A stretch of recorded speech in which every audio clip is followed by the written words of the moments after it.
Proverbs chapter 23, verses 1 to 35. When you sit down to eat with a ruler, consider carefully what is before you. And put a knife to your throat if you are a man give to appetite. Do not desire his delicacies, for they are deceptive food.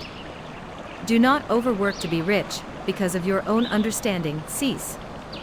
Will you set your eyes on that which is not? For riches certainly make themselves wings, they fly away like an eagle toward heaven. Do not eat the bread of a miser, nor desire his delicacies. For as he thinks in his heart, so is he. Eat and drink, he says to you, but his heart is not with you.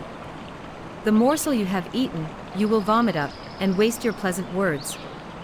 Do not speak in the hearing of a fool, for he will despise the wisdom of your words. Do not remove the ancient landmark, nor enter the fields of the fatherless. For their Redeemer is mighty, he will plead their cause against you. Apply your heart to instruction, and your ears to words of knowledge. Do not withhold correction from a child, for if you beat him with a rod, he will not die. You shall beat him with a rod, and deliver his soul from hell. My son, if your heart is wise, my heart will rejoice indeed, I myself. Yes, my inmost being will rejoice when your lips speak right things. Do not let your heart envy sinners, but be zealous for the fear of the Lord all the day. For surely there is a hereafter, and your hope will not be cut off. Hear, my son, and be wise, and guide your heart in the way. Do not mix with wine-bibbers or with gluttonous eaters of meat. For the drunkard and the glutton will come to poverty, and drowsiness will clothe a man with rags.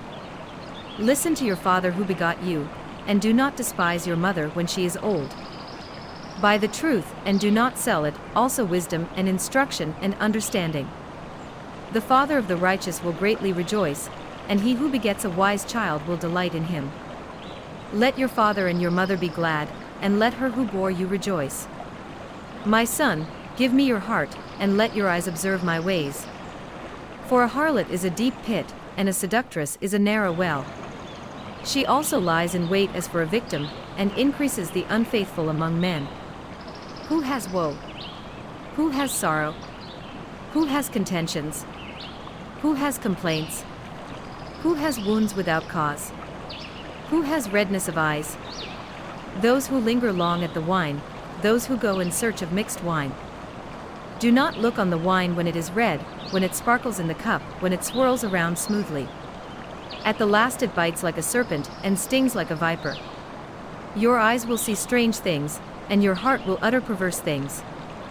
Yes, you will be like one who lies down in the midst of the sea, or like one who lies at the top of the mast, saying, They have struck me, but I was not hurt, they have beaten me, but I did not feel it.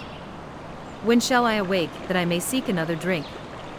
Proverbs chapter 23, verses 1 to 35.